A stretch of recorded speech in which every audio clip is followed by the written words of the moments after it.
مردم عزیز و خوب و دوست داشتنی کشور اسلامی عزیزمون، بیایم این شعارهای زیبا سال شکوفایی و نوآوری را با استفاده از ثانیه ها و اندیشه های مثبت و تفکرات مثبت و تحرک و تلاش جمعی نه انفرادی و اخلاص نیت و توکل به خدا و توبه و استغفار از کسالت و تنبلی و سستی و تقصیر سال گذشته، بیایم سال گذشته را با توبه نصوح، خدایا اگر در سال گذشته ما تقصیری بود، کسالتی بود، خدایا ما را مورد عفو قرار بده. به تو تعهد میدهیم که امسال جبران کنیم. تبارک الذی جعل فی السماء بروجا و جعل فیها سراجا و قمرا منیرا و هو الذی جعل اللیل و النهار خلفة لمن اراد ان یذکر او اراد شکورا. سال جدید، لباس جدید، نیت جدید و قوی، تعهد قوی. من به شما واقعا تبریک میگم. چه تشخیص خوبی و چه انتخاب خوبی و چه همایش خوبی برای خوب شدن، برای استقبال از سال جدید. رکوردش کندید، رکورد اول تو منطقه آوردید. خداوند نگاه به دل پاک شما کرد. انجمن خیریه ابرار، انجمن کار جمعی، تعاونوا ید الله مع الجماعه. خیریه خیر، خیر یعنی خدا، بیدک الخیر، خیر یعنی خدا. ابرار، ان الابرار لفی نعیم، ان الابرار لفی نعیم. انجمن خیریه ابرار. از همه شما مسئولین این انجمن که احساس مسئولیت کردید و واقعا بر رو به نمایش گذاشتید و خیر رو به نمایش گذاشتید و خیرخواهی رو به نمایش گذاشتید. شما برای بچه های ما داره زحمت میکشید. من نمیدونم ما چقدر از شما حمایت کردیم، ما چقدر احساس مسئولیت کردیم نسبت به کسانی که بیرنگ و ریا برای بچه های ما دارن خدمت میکنن.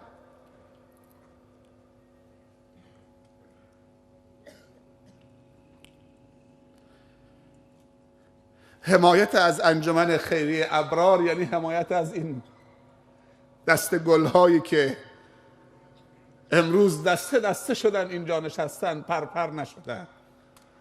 حمایت از نسل آینده، نهادینه کردن کارها، نهادینه کردن خیر، خیر پراکنده. خیر باید نهادینه بشه. اونهایی که تاجرن خیر نیستن باید تلاش بکنن تا خیر بشن، وگرنه تاجر شدن سرمایه نیست. بعضی فکر میکنن که هرچی توسعه اقتصادی و مالی داشته باشن تاجر بزرگتری شدن. باور بکنی هرچی مال توسعه پیدا بکنه، حس خیرت و دست خیرت و حرکت خیرخواهانه و انفاقت کمتر بشه، روز به روز تو در نظر جامعه و فرشتگان خدا و خدا داری کوچکتر میشید. اگر کسی بگه من روز 1000 رکعت نماز میخونم، بزرگ نیستید. اگر کسی یک روز در میان روزه بگیره، روزه حضرت داوود، هیچ موقع بزرگ نمیشه. اگر روز 5 جز تلاوت قرآن بکنه شخصی خودش، در نظر خدا بزرگ نمیشه.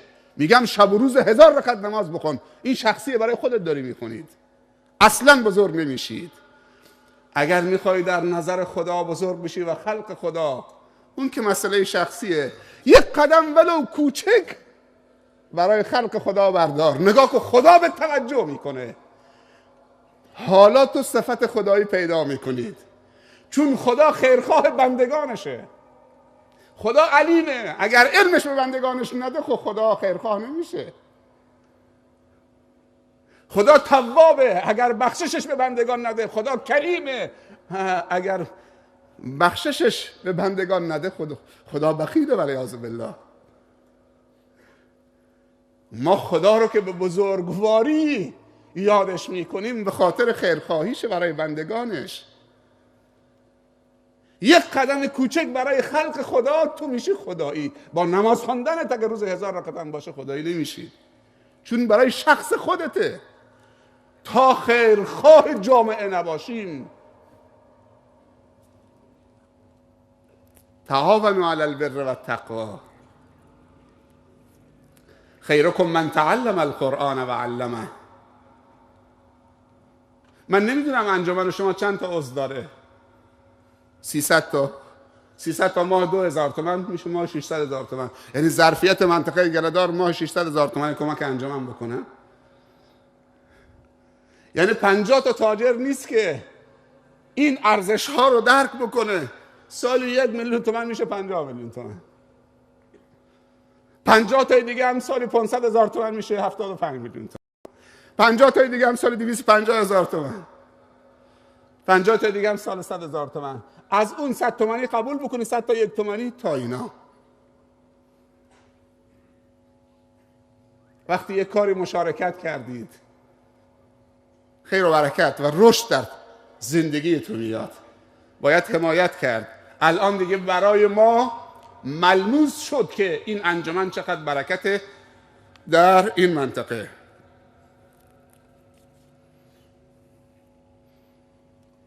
تولد پیامبر صلی الله علیه و سلم،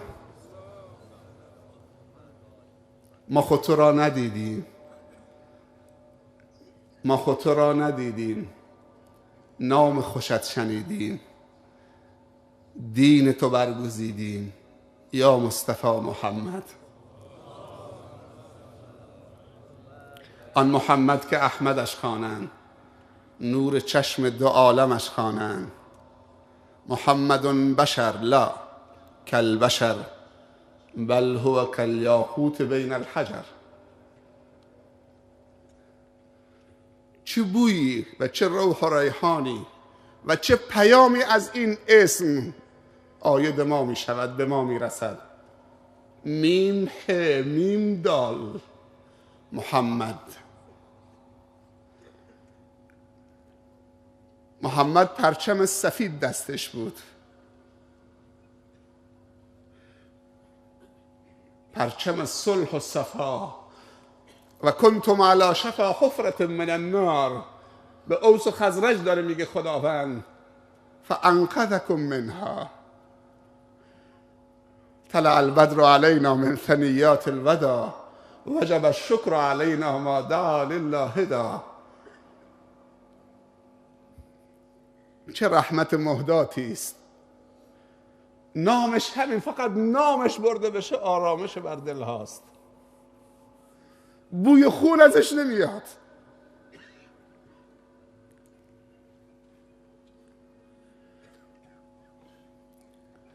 بوی کفر و نفاق و تفرقه و کینه و عقده و دو دستگی و بخل ازش نمیاد. بوی روح و ریحان. گل محمدی چه ازش میگیرن؟ عرقی از گل محمدی میگیرن، همین گل غنچه سرخ رنگ که چشم نواز و دلرباست. وقتی میجوشانند عرقی میچکد که فضا را عطرآگین میکند. اسم اون عرق گلاب هسته.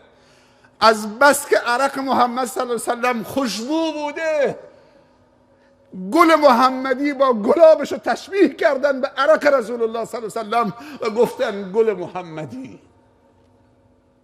که گلاب در مقابل روح و ریحان و بوی خوش محمد خجالت میکشد. ماه فرو ماند از جمال محمد. سرو نباشد به اعتدال محمد. واقعا ماه فرو ماند از جمال محمد. این محمد کی بود و چی بود؟ بطل الابطال بود. تاریخ مثلش نزاییده، ندیده عاشق شدیم. گله‌دار کدام، مدینه کجا؟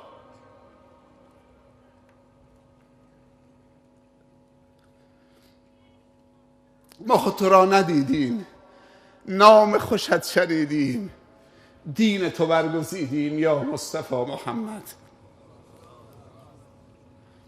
از خداوند امید شفاعتش را داریم. شاید همین محبت ما دستگیری باشد که روز قیامت دستمان را بگیرد. انا لها انا لها یا رب امتی امتی.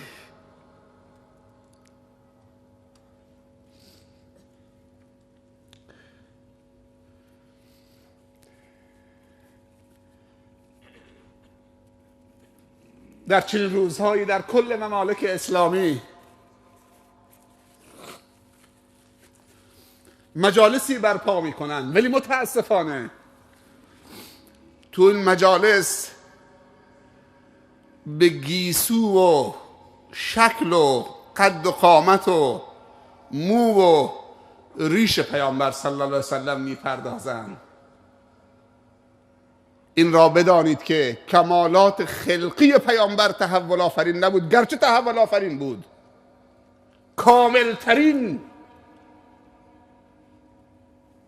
شخص بودن و کاملترین شخصیت بودن.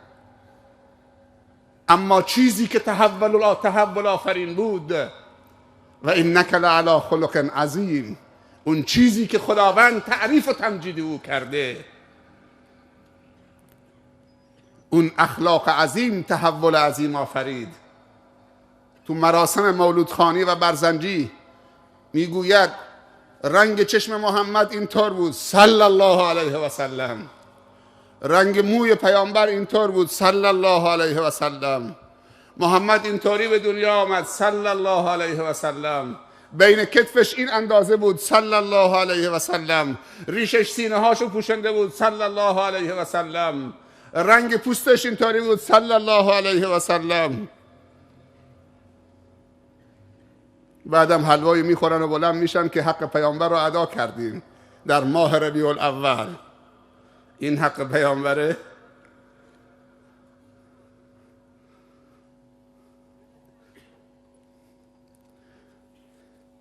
قبل از بعثتش مشرکین عرب، مخالفینش، معاندینش، این شخصیت رو به 5 تا صفت معرفی کرده بودن: محمد امین، محمد طاهر، محمد صادق، محمد حکیم، عاقل یعنی، محمد رحیم، مهربان.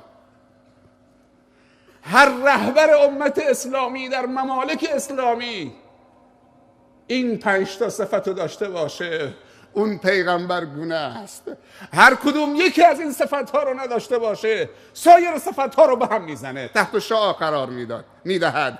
نباید یکی از این صفت ها از مصلح و بزرگ و مرشد و حتی عامه مسلمین، اما این صفات اگر در بزرگان و سیاستمداران و فرماندهان سیاسی و علمی و نظامی و انتظامی و مدیریتی ممالک اسلامی باشد، هیچ قدرتی در مقابل اونها نمیتواند. امروز چیزی که بزرگان ممالک اسلامی کم دارند امانت هست، صداقت هست. محمد امین این لقبی است که دشمنان بهش دادند.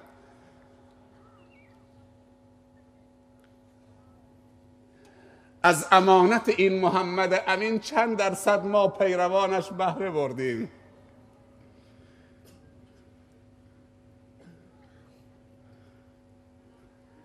شما دیدی وقتی که یک مسیحی یا کشیش اسم عیسی مسیح می آورد، کل مسیحی هایی که نشستن همینطوری می کنند.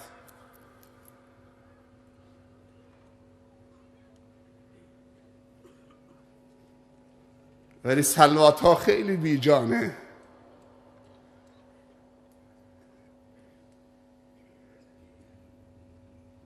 البخیل من ذکرت عنده ولم یصلی علی. اجماعا یک صلوات محمدی غرقت بفرمایید.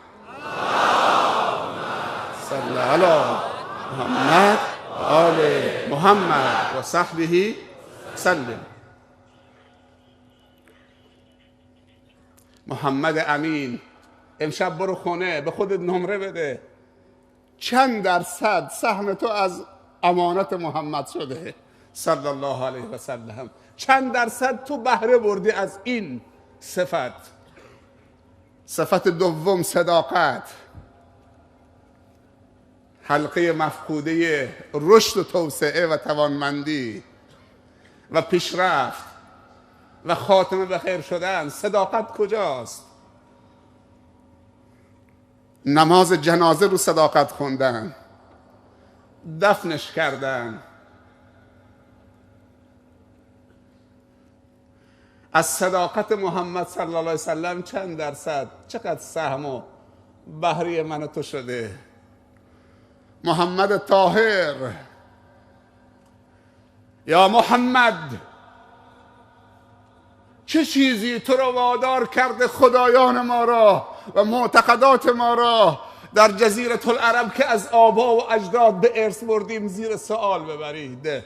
کمبود پست و مقام دارید، تو را رئیس مکه می کنیم، ام القرای عرب.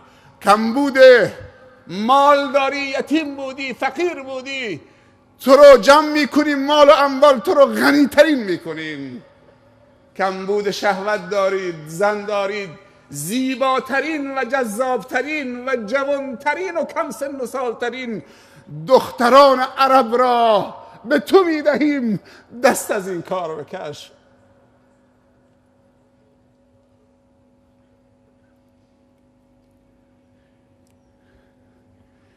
درست ما جمال یوسف مثال میزنیم، اما مهر محمد چیزی دیگه است.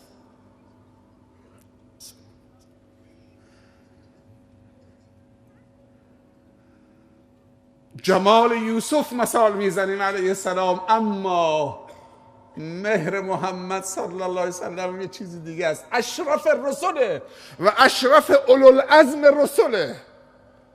جبرائیل هم دست ادب بسته، جای رسیده که جبرائیل نرفته. جبرائیل فقط 7 معراج از 10 تا معراج رفت، 3 تای باقی مانده تنهایی رفت. به سدرة المنتهی و مقام قلم و عرش خدا به تنهایی رفت.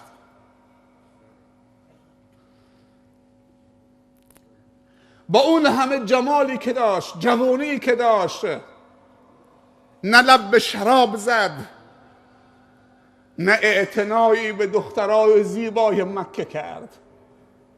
و اولین زنش 25 ساله 40 ساله دوبارم بیوه شده بود. ام المؤمنین خدیجه، ام الاشراف.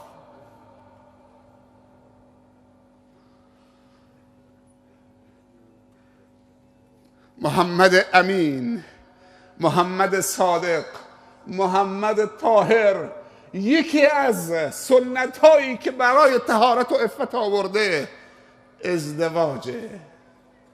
امروزه چقدر مسلمان ها در جشن ازدواج جوتار بی عفتی می شوند، در جشن عفت، در شب جمعه، در جشن پاکی دچار بی عفتی و بی ناموسی می شوند.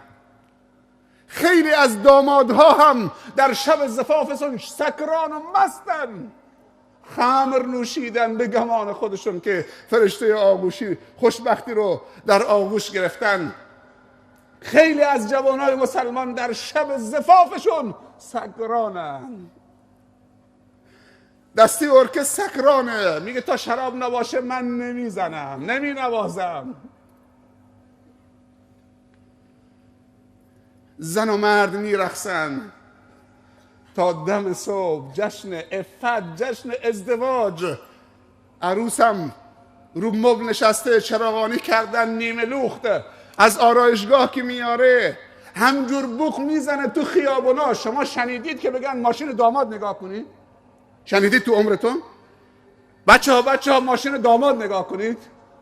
من که نشنیدم. همین میگم ماشین عروس خانم رو نگاه کنید. راننده هم داماد بوق میزنه، این عروس من خوشگل نیست که شما نگاه نمی کنید؟ از آرایشگاه دارم میارمش، دنبال من راه بیفتی بوق بزنید. عروس منو تماشا کنید، بی عفتی به کجا؟ بعد میخواد از کانال این زن به عفت برسه. یک نکته درباره زن به این دامادای عزیز بگم. مجری برنامه حرف زیبایی نقل کرد، خیلی منو متأثر کرد. و اون دیپلمه عزیزمون که 1 ماه پیش داماد شدن، جزو همین قافله بودن، آقای کمالی، واقعا توصیه های زیبایی بود به این جوان ها که من فکر میکنم بهترین هدیه امشب به این عزیزان بود. منو خیلی متأثر کرد. قدیمای ما میگفتن به نقل این عزیزمون، آقای رنجبر دیگه، اشتباه نگفتم؟ اگر دعای مستجاب میخواید برید از عروس دامادا و از عروس و دامادای که در شرف ازدواجن یا دارن عروس و داماد میشن، از اونها دعا بخواهید. این مصداق حدیث هم هست که پیامبر صلی الله علیه وسلم فرموده، خداوند در حدیثی فرموده که من از 3 نفر واجبه که حمایت بکنم. یکی از مجاهدی که در راه رضای من داره جهاد میکنه باید نصرتش بکنم، و دوم جوونی که رو به ازدواج آورده به قصد حفظ عفت و شرم و حیا و پاکدامنی خودش و همسرش. بر من واجبه که ازش حمایت بکنم. اگر از فقیره، از فضل خودم غنیش میکنم. این یکونوا فقرا یغنیهم الله من فضله. اگر خدا بر خودش واجب دونسته که از شما حمایت بکنه، قطعا کسی که به سوی عفت میره و مراسمش هم مراسم حفاظت بر عفت و پاکدامنی است، دعاش واقعا مستجابه. چه سوژی زیباتر و برای خدا دوست داشتنی تر جوانی که در معرض شهوت و زنا و جهنم قرار گرفته بیاد شهوتشو، عفتشو با همسر شرعیش مطرح بکنه و به رضای خدا برسه. چطوری خداوند از این حمایت نمیکنه؟ چطوری دعاشو مستجاب نمیکنه؟ اگر دعای پیری مستجاب بشه خود دیگه شهوتی نداره. دعای کسی مستجاب میشه که شهوت داره، شهوتشو کنترل کرده و دعا بکنه. خداوند از پیر با تقوا خیلی خوشش میاد، اما از جوان با تقوا به مراتب خوشحالتر میشه. خداوند از جوانی که معصیت میکنه خیلی تعجب میکنه، ولی از پیرمردی که 70 سال 80 سالشه هنوزم میگه یالا دستمال بیار، هنوزم دل داره برای رقصیدن. جوان میخواد عروسیش اسلامی بکنه، مادر بزرگش نذر گرفته که دستمال بازی بکنه، نه، مادر بزرگش نذر گرفته.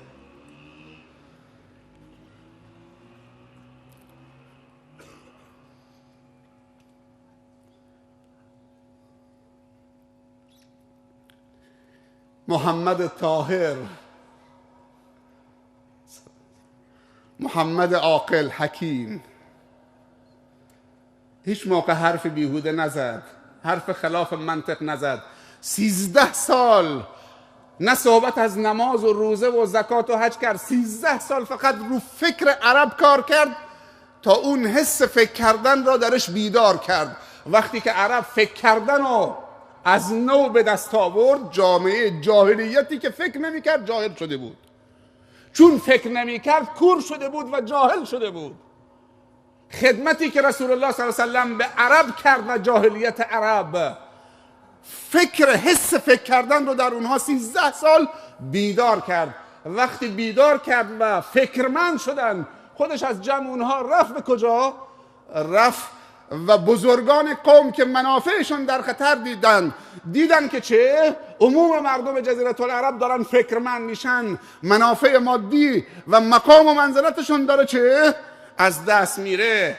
توطئه کردن، اون رفت بیرون. اما به گواهی خود ابو سفیان و هند در شب فتح مکه، وقتی که رسول الله صلی الله علیه و سلم بعد از 8 سال برگشت با 10,000 سرباز مجاهد، اطراف مکه خیمه زد و آتش روشن کرده بودند، این زن و مرد بعد از 23 سال مبارزه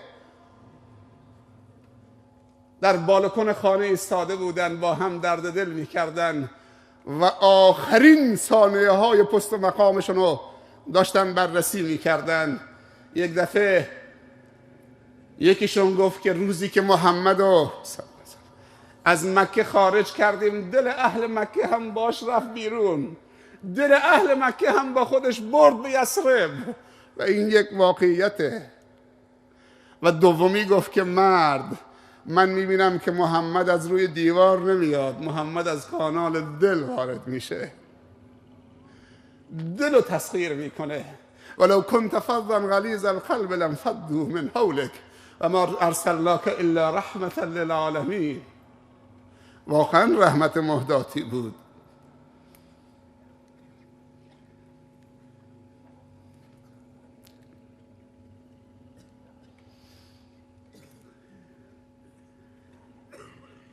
وقتی که مردم فکرمند کرد، خودش رفت بیرون، دنبالش راه افتادن، دویدن، دوباره باش برگشتن. 10,000 نفر ظرف 8 سال بعد از هجرت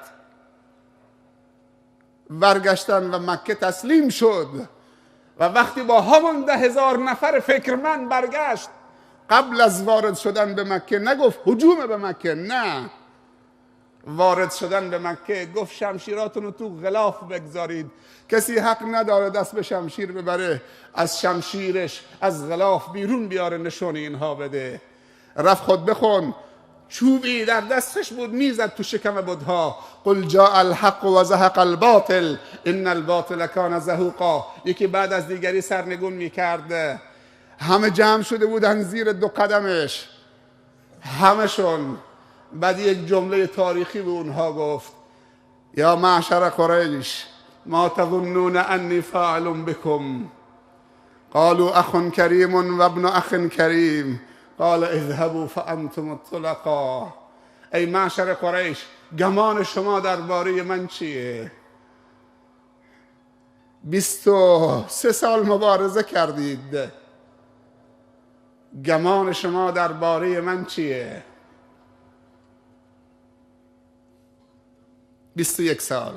گفتن برادر بزرگوار و باگذشت و سخاوتمند و کریم و پسر برادر بزرگوار و سخاوتمند و کریم. گفت همه تون برید که آزادید.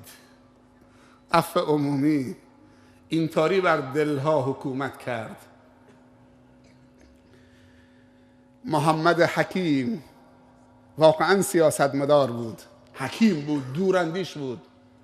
حتی نیامد ابو سفیان رو مسله بکنه، نیامد هند رو مسله بکنه. هند جگرخواری که جگر حمزه رو با خنجر سینه‌شو شکافت در غزوه احد و جگر حمزه رو به دندان گرفته و بعد پرت کرد رو زمین.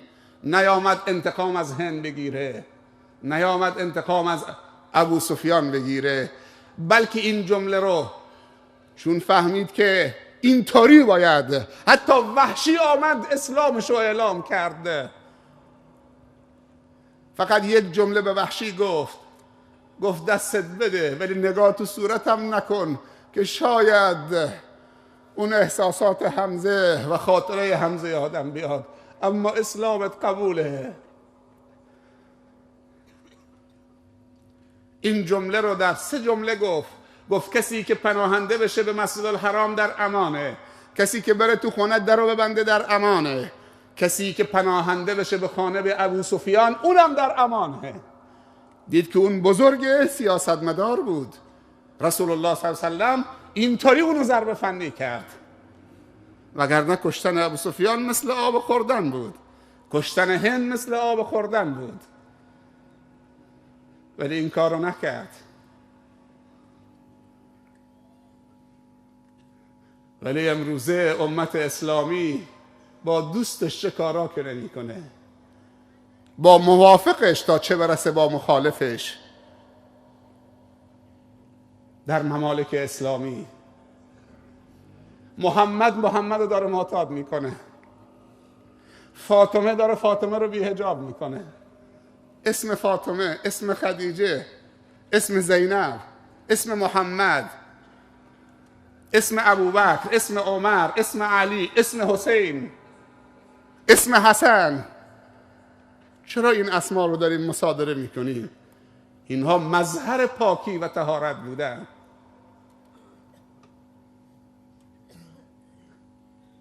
در کشور ما که کشور اسلامی است که کافر نیست اینجا، ولی معتاد زیاد هست، تو مشروب خوار زیاد است، بی حجاب زیاد است. خیلی از مسلمان ها حتی خمر و مشروبات دستساز دارن تو خونه ها میسازن.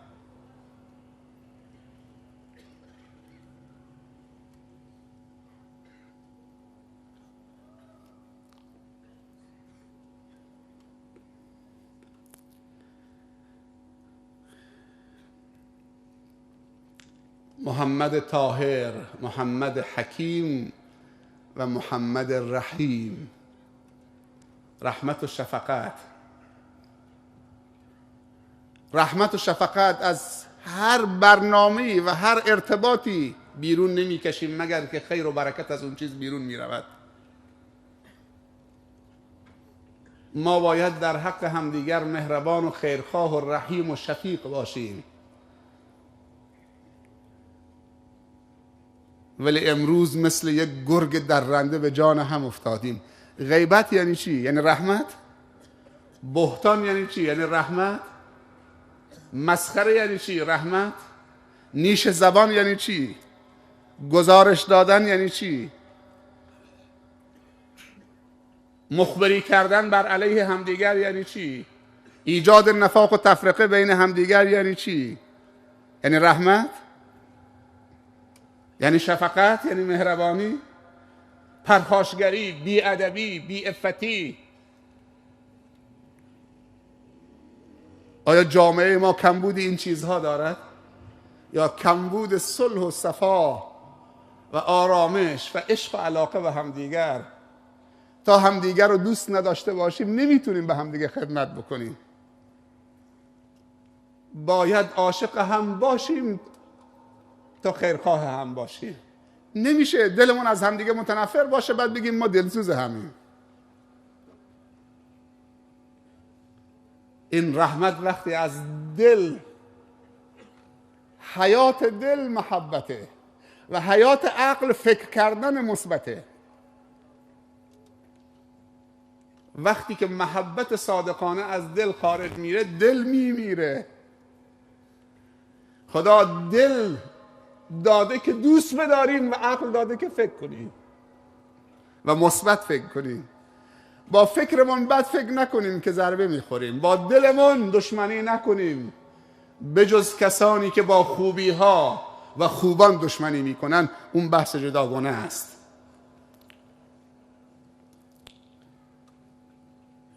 هفته وحدت،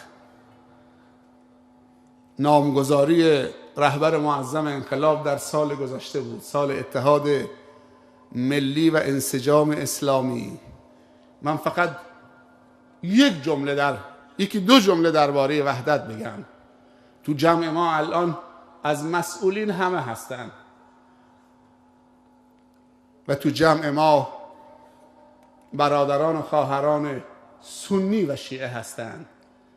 جاهایی که ترکیب جمعیتی، این که این دو قشر در کنار همن، خیلی باید بزرگان قوم تیزبین و دوراندیش و ظریفبین باشن. همونطوری که وحدت یک ظرافتکاری و هنره، همونطوری هم دشمنی دوباره یک ظرافتکاریه. با یک حرکت دشمنی و نفاق ایجاد می شود که عاقبتش ستوده شدنی نیست.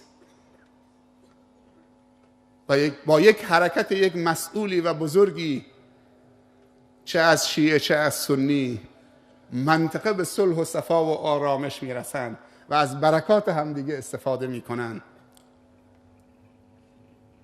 میدونید ریشه وحدت کجاست؟ ریشه وحدت تو دله. وحدت تو زبان نیست.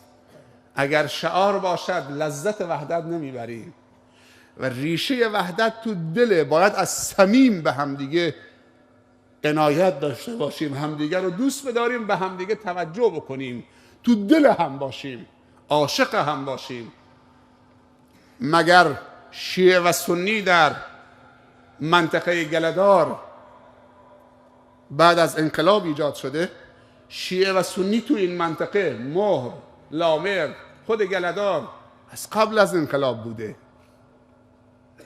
سالهای سال بوده. نه شیعه در ایران میتواند سنی را حذف کند و نه سنی میتواند شیعه را حذف کند.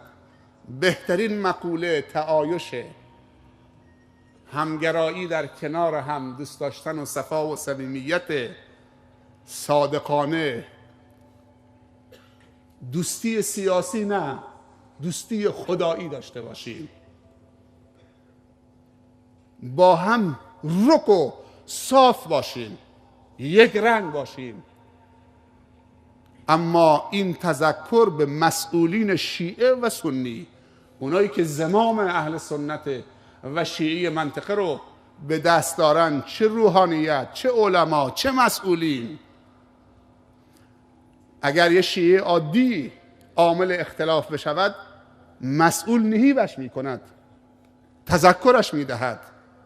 اگر یه سنی دچار عامل اختلاف بشود، بزرگی از اهل سنت و بزرگان نهیبش میکنن. اما اگر بزرگان شیعه و سنی عامل تفرقه باشن، کی باید نهیبشون بکنن؟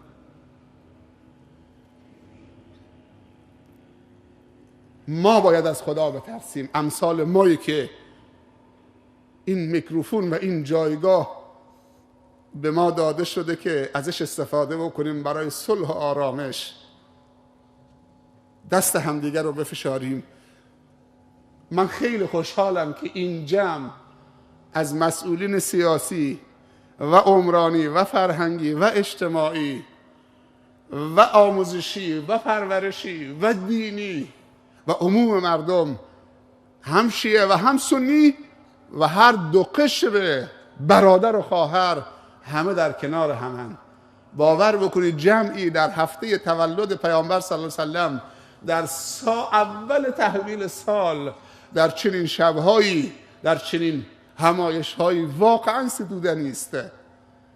من امشب، یعنی فردا از اینجا میخوام برم، واقعا با خاطرات خوب از اینجا میرم. و اونم بعد از انتخابات. من یه سوالی از دوستان کردم، گفتم خب تو انتخابات هر کسی به کاندید مد نظرش رأی میده، بعضی موقع انتخابات تمام میشه اما دو دوست تا 4 سال دیگه با هم قهرن به خاطر که اون مال اون بود، اون یکی مال اون بود. بارها دیده شده که تو بحث انتخابات پوستر اینجا چسبوندن، اون طرف جا داره که پوستر خودشو و کاندید خودشو بغلش بچسبونه، ولی آمده اونو پاره کرده جای اون چسبونده. چرا؟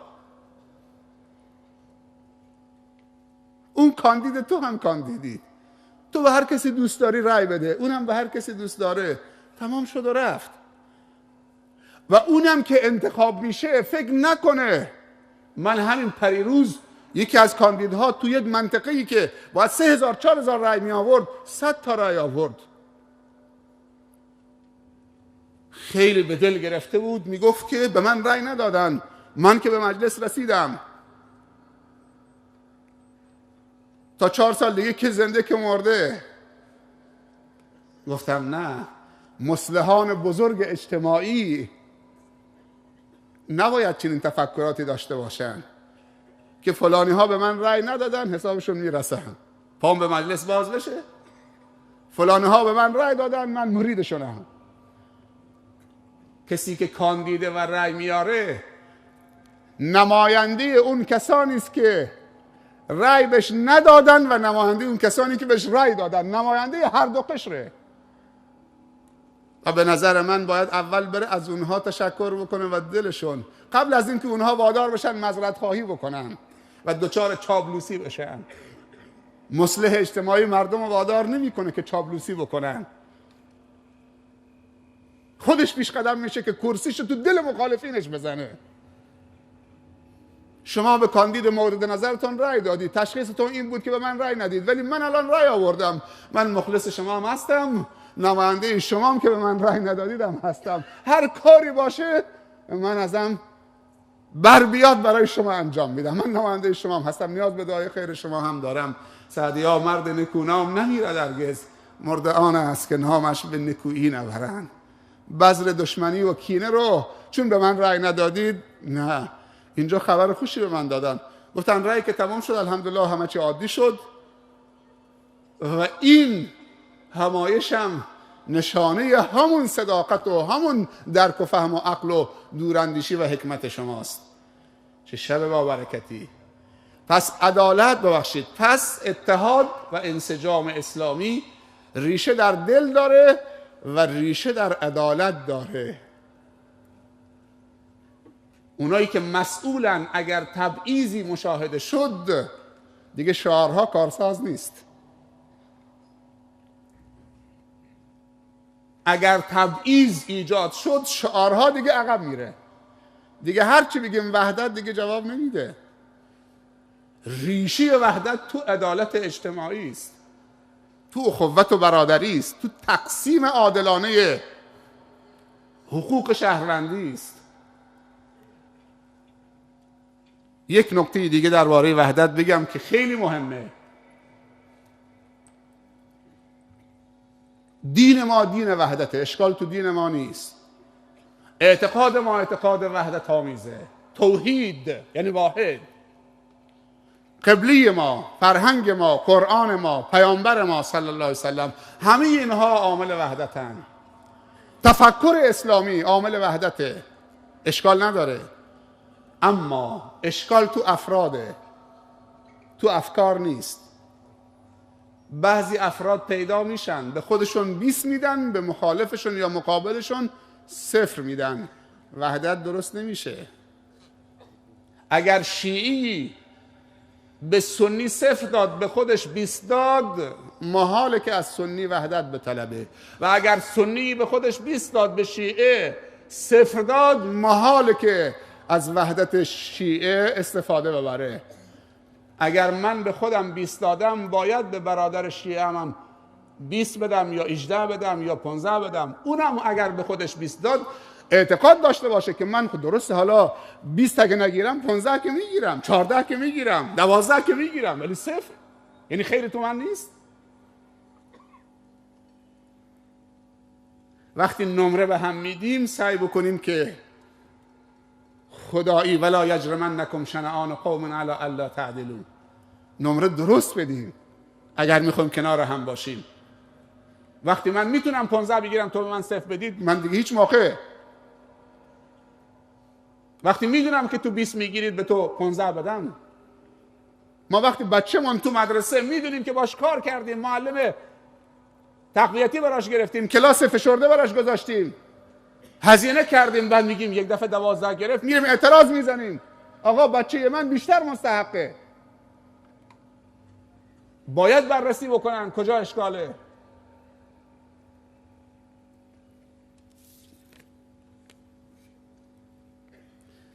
فکر میکنم خسته شدی. یک صلوات بفرستید. من در رابطه فقط با سال نوآوری و شکوفایی یک داستان فقط خیلی تکان دهنده است، داستان توبه هست و حس خفته رو بیدار کردن و استعداد و شکوفا کردن برای توبه کردن. به عرایزم خاتمه میدم. اجماعاً یک صلوات محمدی غرا خط بفرمایید.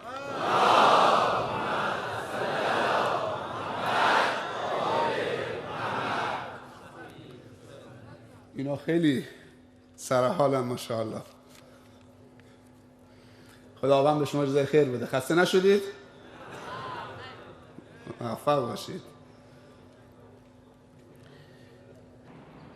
استاد محمد العریفی که از علمای سعودی است اگه اشتباه نکنم، جوان هست، میگه در یک سفری در هواپیما از یک کشور عربی به کشورهای غربی و اروپایی میرفتم، همینطور که هواپیما اوج میگرفت، یک خانمی عرب زبان از یک کشور عربی مسلمان آمد برای خوش آمدگویی. فهمیدم که این دختر مسلمانه، عربی داره صحبت میکنه. مهماندار هواپیما آمد برای خوش آمدگویی، ولی من سرم انداختم پایین، اون بالای سر ما ایستاده بود، چون اونقدر لباس زننده و نیمه لخت و عریان بود که نمیتونستم تو صورتش نگاه بکنم. از اون طرفم یک نوع بیادبی بود که با من داره حرف میزنه، من سرم انداختم پایین، ولی من هیچ راهی نداشتم.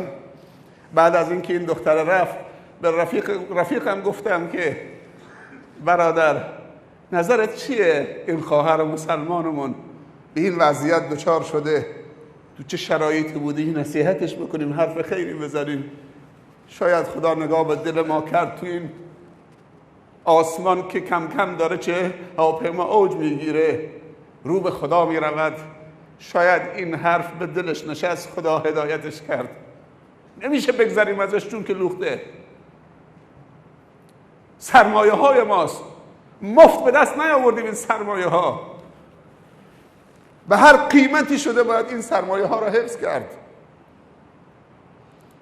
میگه دوستم به من گفت جناب شیخ این دیگه نگاه که از نصیحت گذشته. گفتم نه، قلوب العباد بین اصبعین من اصابع الله یقلبها کیف شاء، دلهای بندگان خدا بین دو انگشتان خداست. متوسل به خدا بشیم، حرف خیری بزنیم. میگه عزم و جزم کردم که یک صحبتی باش داشته باشم. میگه یادم آمد که یک نوار سخنرانی داخل کیفم هست. عنوان این نوار اوصاف و نساء الجنه. خداوند وقتی که هدایت کسی رو، حتی زمان و میعادگاهش هم اگر باشه 30,000 قدم و پا بالای ابرها، اونجا میعادگاه هدایتش رو همونجا رقم میزنه. چه بسا این دختر مسلمان در کنار این بی‌حجابیش تو سینی و سبد قطی‌های خمرم تو هواپیما عرضه می کند، سیگارم، انواع سیگارها تو سفرهای غربی عرضه بکند برای فروش. میگه از کیفم در آوردم، گفتم خواهرم یه هدیه از ما قبول میکنید؟ یه خیلی با یک کلاس و ادبی تشکر کرد، نوار رو گرفت، رفت عقب. به دوستم گفتم دیدی، حتی اگر میخواست تو سطلم بندازه ولی یک کلاس خاصی داشت، یک ادب خاصی داشت. میگه از من گرفت و رفت عقب. به دوستم گفتم امید هست، پناه به خدا امید داریم، بالاخره ابتدای کار عالی بود، هدیه رو پذیرفت. نگفت شما ملاها چه کار به من داری، هر کس تو گور خودش میخوابه. این نواره مزخرف چیه؟ با کلاس ما نمیخونه، اوصاف ما تو بهشت هستیم اصلا. با یک ادبی تشکر کرد رفت. بعد از 10 دقیقه ربع ساعت برگشت، گفت برادر یه نوار دیگه ندارید؟ گفتم چه نواری؟ گفت که اوصاف رجال الجنه، اوصاف مردان بهشتی. چی میگی که رفته عقب با اون مهماندار رفیقش که مرده، اونم عرب مسلمان، صحبت کرده، هدیه به من دادن. هدیه چیه؟ اونم مشتاق شده که یک وصف مردان بهشتی هم بشنوه، شاید خدا کرمی کرد بالاخره جزو مردان بهشتی شد. الطیبات للطیبین. گفتم که خواهرم معذرتم، فقط همین یک نوار بود. گفت خیلی ممنون، دستون در نکنه، جزاکم الله خیر. رفت.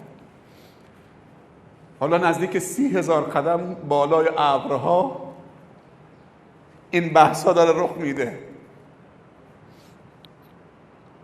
میگه به دوستم گفتم که یه خدمت دیگه به خواهرمون بکنیم، این نصف خدمته. دوستم گفت خود نصیحتش کردی، هدیه رو پذیرفت، دیگه چه خدمتی مونده؟ گفت حالا برای چرخوندن دلش نیاز به دعا داریم به درگاه خدا. دعا: اللهم اعز الاسلام باحد العمرین، اللهم اهدنا فيمن هديت وعافنا فيمن عافيت وتولنا فيمن توليت وبارك لنا فيما اعطيت وقنا واصرف عنا شر ما قضيت. این دعایی است که هر روز صبح برای کل برادرها خواهرای مسلمانمون میکنیم. میگه 2 نفری دست بلند کردیم بالای ابرها 30,000 قدم بالا نزدیک به خدا، همینجور دستمون رو تکون میدادیم: خدایا این بندی از بندگان توست، هذه امة من امائک، دچار انحراف شده، دچار لغزش شده، تو چه شرایطی قرار گرفته، شاید کوتاهی از ما بوده، شاید نیاز مالی بوده، شاید راهنما نداشته. خدایا کمکش کن، خدایا از هر سو به سوی خودت بر بگردان. این ناموس اسلامه.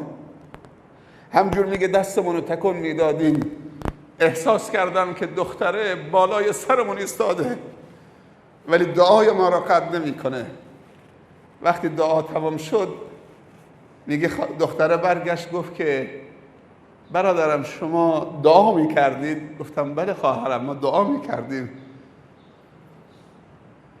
براش جای تعجب بود، 30,000 قدم بالا تو یک سفر غربی 2 نفر دست به دعا. بعد گفتم که خواهرم برای شما دعا میکردیم. میگه اینطوری سیخش زد ایستاد، گفت برای من؟ بله خواهرم جای تعجب داره برای شما.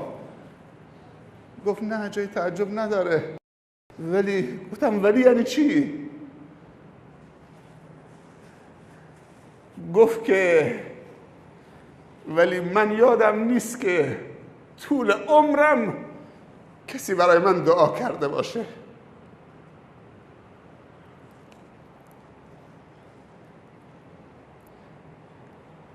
شما اولین نفرید که برای من دارید دعا میکنید. یعنی یک ناباوری بهش دست داده بود. همین میخوان که همینطور باشه که از جمالش لذت ببرن، بتونن چشماشو بچرونن. یکی پیدا شده که براش دعا بکنه، اونم کجا؟ 30,000 پا بالا بالای ابرها. گفتم خواهرم این وظیفه شرعی ماست که برای همدیگه دعا بکنیم، منتی نیست.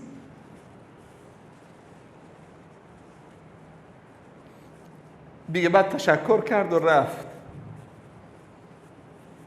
دیگه نیامد. ما به کشور رسیدیم و به مقصدمون رسیدیم و پیاده شدیم و گذشت. بعد از 3-4 ماه چند ماه بعد تو همون کشور عربی گذرمون افتاد به یک مرکزی. وقتی وارد مرکز شدیم دیدم که یک زن محجبه حجاب کامل از توی دفتری در آمد جلوم گفت السلام علیک یا شیخ. علیکم السلام. خیلی خودحالی و راحت برخورد کرد. هرچی فکر کردم که اینو کجا دیدم، من نمیشناسمش، اصلا تو ذهنم نبود. بعد گفت جناب شیخ منو به یاد نمیارید؟ گفتم نه خواهرم میشه معرفی بفرمایید؟ گفت من همون دختری بودم که تو هواپیما به من نوار دادید و برای من دعا کردید. شما بزرگترین هدیه عمر رو به من دادید جناب شیخ. من از شما تشکر میکنم و یه خبر خوش دیگه هم بدم که این نوار شما و دعای شما چه تحولاتی ایجاد کرد در من. حس خفته منو بیدار کرد، راهو پیدا کردیم، خدا رو پیدا کردیم. بعد حالا شیخ میگه من مشتاق بودم که این خبر خوش این خواهرمون بده. گفت که روزی که با شما ملاقات کردیم به ما اون نوار دادید، دعا کردید، خودم و 3 از خواهرانی که تو مهمانداری هواپیما کار میکردیم 4 نفری با هم توبه کردیم. و از اونجا در آمدیم استیفا دادیم، از پول و درآمدش هم گذشتیم، از سفرهای خارجی هم گذشتیم. الان چه وجدانی داریم، چقدر ارزش پیدا کردیم، چه آرامشی داریم. الان هر چهارتامون توی این مرکز داریم کار میکنیم. نباید اگر دیدیم یه جوونی مشکل کوچیکی داره ولش کو به جهنم. این خد هستن که تو بگی به جهنم بفرما اهلا و سهلا. ملا که تحویلت نگرفت، پدرت هم که از خانه بیرونت کرد. ساعت 6 صبح دیدم که یه نفر در میزنه. یه پیرمرد ریشش اینجا بود، گریه میکرد. گفتم صبح به این زودی؟ گفت بله مشکلی برام پیش آمده. گفتم چی؟ گفت که پسرم دیروز مست بوده آمده خونه. پسرم که تا دیروز نماز میخونده خوب بوده. منم چند تا سیله آبدار رو لگدش زدم از خانه بیرونش کردم. گفتم که منم چی پسری نمیخوام. حالا رفته.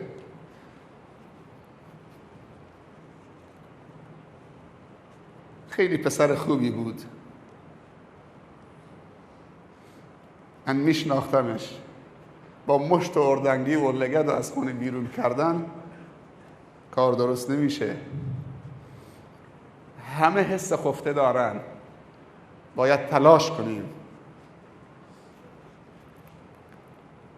این سال جدید رو با یک توبه نصوح و این دعا: اللهم یا مدبر اللیل و النهار، یا مقلب القلوب والابصار، یا محول الحول والاحوال. همه با هم: حول حالنا الى احسن الحال. با هم: حول حالنا و حال اخواننا و حال اخواتنا الى احسن الحال. نستغفرك اللهم من جميع الذنوب والخطايا ونتوب إليك. اللهم وفقنا لما تحب وترضى. اللهم وفقنا لما تحب وترضى. اللهم أحسن خاتمتنا في الأمور كلها وأجرنا من خزي الدنيا وعذاب الآخرة.